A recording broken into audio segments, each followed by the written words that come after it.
Doutor, obrigado pela sua presença aqui no Paraná no Ar. Bom dia, Rivaldo. Bom dia. Doutor, e aí? Vamos pensar assim, os homens realmente são mais desleixados em se tratando de saúde e em prevenção do que mulheres? Sim, são. Sem sombra de dúvida, os homens se cuidam muito menos da sua saúde do que as mulheres. Isso é um fator cultural, mas isso é um fator intrínseco dos homens mesmo. Começa desde a idade jovem, os jovens também não vão aos médicos com uma certa frequência, os jovens do sexo masculino, e isso se prolonga ao longo da vida do homem. É essa sensação mesmo de indestrutibilidade, que pensa de ser indestrutível o homem? Sim, os homens acham que nada vai acontecer com eles e que não há necessidade de fazer nenhum tratamento preventivo ou buscar identificar alguma doença com antecedência. Bom, quais são as principais coisas que o homem tem que se preocupar em se tratando da saúde? Prevenir, doutor. Um urologista, é claro, um cardiologista, como a gente viu, mas o que mais o homem pode correr atrás, pelo menos de coisas básicas, para não ser pego de surpresa? O que a gente tem que pensar é que o homem deve procurar tanto um urologista quanto um cardiologista, geralmente a partir dos 40 anos de idade.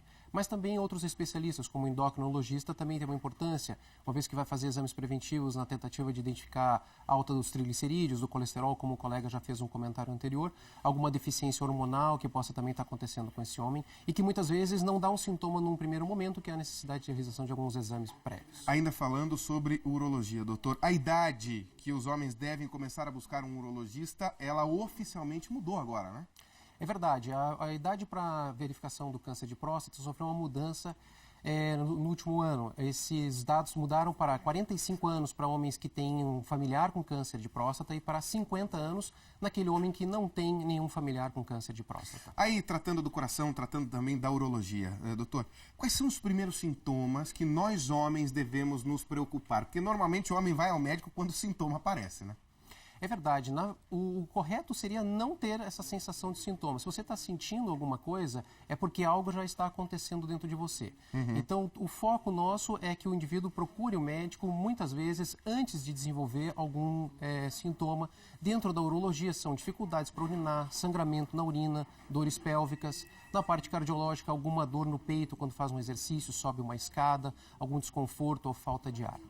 Doutor, ainda falando dos tratamentos e, fundamentalmente, da descoberta de uma doença, por exemplo, na próstata, ainda existe muito preconceito dos homens com relação aos exames que podem ser feitos?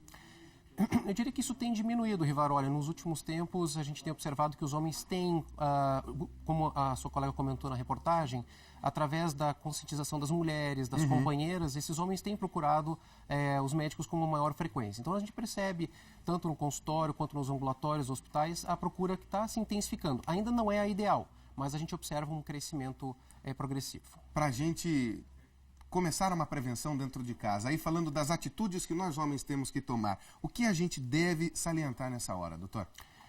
Eu diria que, primeiro, ser consciente e ter um diálogo em casa. Acho que essa relação entre os homens e as mulheres e a família é muito importante. E eu acho que as questões, por exemplo, alimentares são fundamentais, de exercícios também são fundamentais, que a pessoa tenha uma rotina, reservar horários da sua vida, da semana, para que possa praticar exercícios e cuidar do seu corpo. Que outras coisas a gente pode fazer, doutor, aí se tratando de fazer exatamente essa prevenção, né? Ir ao médico regularmente, a partir de que idade isso deve começar na vida do homem? Eu diria que na vida do homem isso deve começar cedo. Já o adolescente, na casa dos 15 anos, 12, 15 anos, já deve a mãe, o pai, orientar, a levar um urologista, principalmente, para fazer uma avaliação do desenvolvimento dos testículos, da parte genital, como que está. Depois, ainda quando adulto jovem, fazer os exames periódicos para olhar os rins, a bexiga. E depois, quando chega na casa dos 50 anos, aí começar as suas avaliações da próstata. Bom, para a gente até já encaminhando essa entrevista para o final, doutor, 50 anos de idade, normalmente para os homens, já é uma grande preocupação em se tratando da próstata. A partir do momento em que há a identificação de um sério problema, como é que fica o tratamento aí olhando mais para a parte da urologia? Eu diria que se existem 1000 homens com câncer de próstata, existem 1000 tratamentos diferentes. É uma doença muito variável, com uma evolução muito diferente entre uma pessoa e outra, e pode ser diferente muitas vezes entre próprios irmãos. Então, a avaliação de cada indivíduo é individualizada. Ela não é... O seu tratamento pode ser diferente do tratamento do seu irmão, por exemplo. A eterna dúvida dos homens. O Valdir aqui de Curitiba pergunta, já fez o PSA, já fez exame de sangue, já fez tudo mais. Ele vai precisar fazer o exame do toque ou não, doutor? Essa é uma pergunta muito frequente. O exame do toque é um exame que auxilia, ele não serve para diagnóstico, mas ele serve para direcionar o raciocínio do médico quando está avaliando esse paciente. Então, ainda dentro do que temos de conhecimento da medicina, o exame de toque tem uma importância fundamental, principalmente a partir dos 50 anos. A partir dos 50 anos de idade, talvez o toque seja a forma mais correta, então, da descoberta? Junto com o PSA. Ambos têm uma capacidade de identificação do câncer bastante elevada. Só o PSA exclusivamente, ele tem uma especificidade menor do que junto com o toque. Então, a união desses dois exames, ela é fundamental para o bom diagnóstico. Bom, doutor, uma pessoa que é anônima aqui diz que sente coceira intensa, já tomou vermífugo e o comichão continua. Isso pode estar relacionado à próstata, essa sensação nas partes mais baixas de uma certa ardência? Só se for na parte urinária. Se for, por exemplo, uma ardência na região do ânus, aí ela está mais relacionada a doenças proctológicas e não da urologia. Tá. Bom, o Ledir do Tatuquara, ele diz assim: eu sou diabético, sou hipertenso, estou sofrendo de impotência. Ele toma insulina e remédio para pressão. O que ele pode tomar para ficar com a vida saudável física e também sexualmente, doutor? A impotência, ela está diretamente ligada a quê? A hipertensão pode ser um caso? Tanto a hipertensão como, nesse caso desse paciente, o diabetes.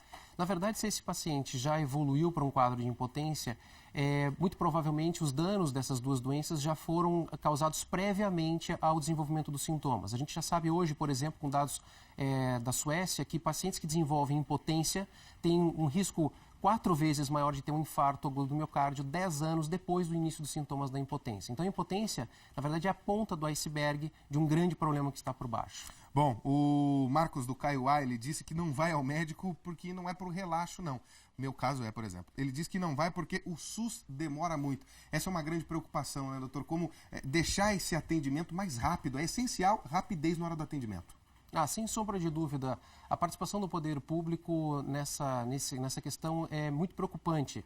Na verdade, a gente observa hoje diminuição de vagas em hospitais, diminuição de abertura de consultas em atendimento nos postos de saúde e nas redes referenciadas, e que é uma questão eminentemente de administração pública e que quem acaba sofrendo, no final das contas, é a própria população. Para a gente finalizar, doutora, aí uma pergunta que tem a ver com a saúde do homem também. Vani pergunta, quer saber sobre a reversão de vasectomia. Tem até casos de recanalização espontânea. Funciona a reversão da vasectomia para homens que querem voltar a ter filhos? Funciona, sem sombra de dúvida. Ela depende de alguns dados desse paciente. Então, o tempo de vasectomia é importante. Se esse homem passou há mais de 8 ou 10 anos pós a vasectomia, as chances de sucesso da reversão são menores. A idade do paciente, porque a espermatogênese, que é o fenômeno de fabricação dos espermatozoides, diminui com a idade. Então, homens a partir de 60 anos têm uma diminuição expressiva na espermatogênese. E questões também se não houve algum processo inflamatório ou alguma complicação pós a vasectomia. Mas é um procedimento que é realizado e que tem altas taxas de sucesso. Doutor, obrigado pela sua participação no nosso Paraná no Ar. Um ótimo dia. Obrigado, Rivaroli. Obrigado aos telespectadores. Pois é, a gente tem que cuidar da saúde, minha gente. Não tem jeito.